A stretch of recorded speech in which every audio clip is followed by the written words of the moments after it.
Kerala story 2 ಇದು ಕಾಮಾಖ್ಯ ನಾರಾಯಣ ಸಿಂಗ್ ಅವರು direct ಮಾಡಿರುವಂತ ಸಿನಿಮಾ. ಈ ಸಿನಿಮಾದ ಮೊದಲನೇ ಭಾಗ ಒಂದು ಶಾಕಿಂಗ್ ಕಥೆನ ನಮ್ಮ ಮುಂದೆ ಇಟ್ಟಿತ್ತು. ಹೇಗೆ ಕೇರಳದಲ್ಲಿ ಕನ್ವರ್ಷನ್ ಅನ್ನ ಮಾಡಲಾಗುತ್ತೆ ಅಂತ, ಹೀಗೆ ಅವ್ರನ್ನ ಬೇರೆ ಬೇರೆ ದೇಶಗಳ ಟೆರರ್ ಕ್ಯಾಂಪ್ ನಲ್ಲಿ ಇರಿಸಲಾಗುತ್ತೆ. ಹೀಗೆ ಸಾಕಷ್ಟು ಸಿನಿಮಾಗಳನ್ನ ಈ ಸಿನಿಮಾ ಎಕ್ಸ್ಪ್ಲೋರ್ ಮಾಡಿತ್ತು. ಅಷ್ಟೇ ಅಲ್ಲದೆ 15 ರಿಂದ 20 ಕೋಟಿ ಆಸ್ಪಾಸ್ನಲ್ಲಿ ತಯಾರಾದಂತ ಈ ಸಿನಿಮಾ ಬಾಕ್ಸ್ ಆಫೀಸ್ ನಲ್ಲಿ 350 ಕೋಟಿಯನ್ನ ಗಳಿಸಿತ್ತು. ಇವಾಗ ಕೇರಳ ಸ್ಟೋರಿ ಪಾರ್ಟ್ 2 ಬಂದಿದೆ. ಅದ್ ನೋಡಿ ಏನ್ ಅನ್ನಿಸ್ತು ಅಂತ ತಿಳ್ಕೊಂಬರೋಣ ಬನ್ನಿ. ಈ ಸಿನಿಮಾದ ಒನ್ಲೈನ್ ಸ್ಟೋರಿ ಬಗ್ಗೆ ಹೇಳೋದಾದ್ರೆ, ಹೇಗೆ ಕೇರಳ, ಜೋಧ್ಪುರ್, ಗ್ವಾಲಿಯರ್ ಈ ಊರುಗಳಲ್ಲಿ ಪ್ರೀತಿಯ ಹೆಸರಿನಲ್ಲಿ ಧರ್ಮಗಳನ್ನ ಬದಲಾಯಿಸಿ ಬಲವಂತದಿಂದ ಮನೆಯವರಿಂದ ದೂರ ಮಾಡಿ ತಮ್ಮ ಸ್ವಾರ್ಥಕ್ಕೆ ಅವ್ರನ್ನ ಬಳಸ್ಕೊಂತಾರೆ ಅನ್ನೋದೇ ಈ ಸಿನಿಮಾದ ಪ್ಲಾಟ್ ಅನ್ಬೋದು. ಇನ್ನು ಸಿನಿಮಾದ ಪಾಸಿಟಿವ್ಸ್ ಬಗ್ಗೆ ಮಾತಾಡೋದಾದ್ರೆ, ಅದು ಇಲ್ಲಿನ ಪರ್ಫಾರ್ಮೆನ್ಸ್ಗಳು. ಬಹಳಷ್ಟು ಕಲಾವಿದರಿದ್ದಾರೆ. ಬಹಳ ಇಂಟೆನ್ಸ್ ಪರ್ಫಾರ್ಮೆನ್ಸ್ ನೀಡುವಂತ ಸನ್ನಿವೇಶಗಳು ಇಲ್ಲಿದಾವೆ. ಅಂಡ್ ಅಲ್ಲೆಲ್ಲ ಇವರ ಪರ್ಫಾರ್ಮೆನ್ಸ್ಗಳು ಪೀಕ್ ಲೆವೆಲ್ಗೆ ಮುಟ್ಟುತ್ತೆ ಅನ್ಬೋದು. ಇನ್ನು ಸಿನಿಮಾ ದೊಡ್ಡ ಬಜೆಟ್ ಅಲ್ಲೇ ತಯಾರಾಗಿದ್ದು, ಸಿನಿಮಾದ ಆಡಿಯೋ ಕ್ವಾಲಿಟಿಯಿಂದ ಹಿಡಿದು ವಿಜುವಲ್ ಕ್ವಾಲಿಟಿ ವರೆಗೂ ತುಂಬಾನೇ ಚೆನ್ನಾಗಿದೆ. ಇವರು ಜನರಿಗೆ ಹೇಳ್ಬೇಕಾಗಿತ್ತು ಅನ್ನೋ ಕಥೆ ತುಂಬಾನೇ ಚೆನ್ನಾಗಿತ್ತು.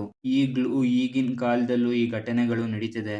ಅದು ಬೆಳಕಿಗೆ ಬರ್ತಿದೆಯೋ ಇಲ್ವೋ ಅನ್ನೋದನ್ನ ಪಕ್ಕಕ್ಕಿಟ್ರೆ, ಅವೆಲ್ಲವನ್ನ ಹೇಳೋದಕ್ಕೆ ಸ್ವಲ್ಪ ಕರೇಜ್ ಬೇಕೇ ಬೇಕು. ಕೇರಳ ಒನ್ ಸ್ಟೋರಿನ ಬ್ಯಾಕ್ ಗ್ರೌಂಡ್ ನ ಈ ಸಿನಿಮಾ ಕೂಡ ಫಾಲೋ ಮಾಡುತ್ತೆ. ಮತ್ತೆ ಆಲ್ಮೋಸ್ಟ್ ಸೇಮ್ ಟೋನ್ ನಲ್ಲೇ ಮುಂದೆ ಸಾಗುತ್ತೆ. ಬಟ್ ಇಲ್ಲಿ ಮಲ್ಟಿಪಲ್ ವಿಕ್ಟಿಮ್ಸ್ ನ ಮೇಲೆ ಫೋಕಸ್ ಮಾಡಿದ್ದಾರೆ. ಕೆಲವು ಕಡೆ ಬೋರ್ ಹೊಡ್ಸುತ್ತೆ, ಕೆಲವು ಕಡೆ ತಮ್ಮ ಅಟೆನ್ಷನ್ ನ ಎಳ್ಕೊಳೋದ್ರಲ್ಲಿ ಸಕ್ಸಸ್ಫುಲ್ ಆಗಿದೆ. ಸಿನಿಮಾದ ಮೊದಲನೇ ಭಾಗದಲ್ಲಿ ಅಲ್ಲಿನ ಡೈರೆಕ್ಟರ್ ಅವರ ಪರಿಚಯ ಅಂದ್ರೆ ಕ್ಯಾರೆಕ್ಟರ್ ಗಳ ಪರಿಚಯ ಮಾಡಿಸ್ಕೊಳೋದಕ್ಕೆ ಹೋಗುತ್ತೆ. ಫಸ್ಟ್ ಹಾಫ್ ಎಂಡ್ ಆಗ್ತಾ ಆಗ್ತಾ ಕತೆ ಇದರ ಕೋರ್ ಪಾಯಿಂಟ್ ಗೆ ಬರುತ್ತೆ. ಪರ್ಫಾರ್ಮೆನ್ಸಸ್ ಚೆನ್ನಾಗಿರೋದ್ರಿಂದ ಕ್ಯಾರೆಕ್ಟರ್ ಒಂದು ಲೆವೆಲ್ಗೆ ಕನೆಕ್ಟ್ ಕೂಡ ಆಗ್ತವೆ. ಕಥೆಯ ವೇಗ ಕೂಡ ಫಾಸ್ಟ್ ಇದೆ. ಸಿನಿಮಾದ ಲೆಂತ್ ಹತ್ತತ್ರ 2 ಗಂಟೆ 10 ನಿಮಿಷ.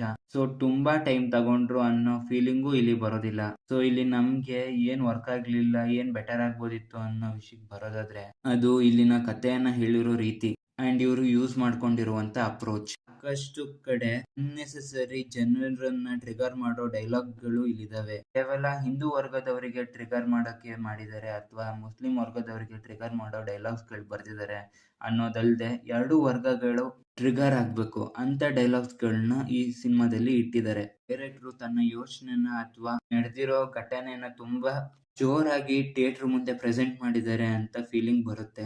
ಅಂಡ್ ಇಲ್ಲಿನ ಸ್ಟೋರಿ ನಾವು ಹಿಂದಿನ ಕೇರಳ ಸ್ಟೋರಿ ಮೂವಿ ನೋಡಿರೋ ರೀತಿನೇ ಇತ್ತು. ಏನು ಹೊಸತನ ಇಲ್ಲ. ಹೊಸ ಕ್ಯಾರೆಕ್ಟರ್, ಹೊಸ ಸ್ಟೋರಿ ಬಿಟ್ಟು ಅದರ ಪ್ಲಾಟ್ ಟ್ವಿಸ್ಟ್ ಅಥವಾ ಏನಾಗ್ಬೋದು, ಏನಾಗುತ್ತೆ, ಏನೇನೆಲ್ಲ ನಡೀಬಹುದು ಅನ್ನೋದನ್ನೆಲ್ಲ ನೀವು ಕೇರಳ ಸ್ಟೋರಿ 1 ನೋಡಿದ್ರೆ ಮುಂದೆ ಹೀಗಾಗ್ಬೋದು, ಹೀಗಾಗುತ್ತೆ ಅಂತ ಪ್ರಿಡಿಕ್ಟ್ ಮಾಡ್ಬೋದು. ಸಿನಿಮಾದ BGM ಇನ್ನೊಂದ್ ಸ್ವಲ್ಪ ಬೆಟರ್ ಆಗ್ಬೋದಿತ್ತು. ಎಲ್ಲೂ BGM ನಿಂದ ಆ ಇಂಪ್ಯಾಕ್ಟ್ ಫೀಲ್ ಆಗ್ಲಿಲ್ಲ. ಸಿನಿಮಾ ನೋಡಿ ಮುಗಿಸಿದ್ಮೇಲೆ ಒಂದು ಕನ್ಫ್ಯೂಷನ್ ಅಂತೂ ಖಂಡಿತ ಉಳ್ಕೊಳುತ್ತೆ.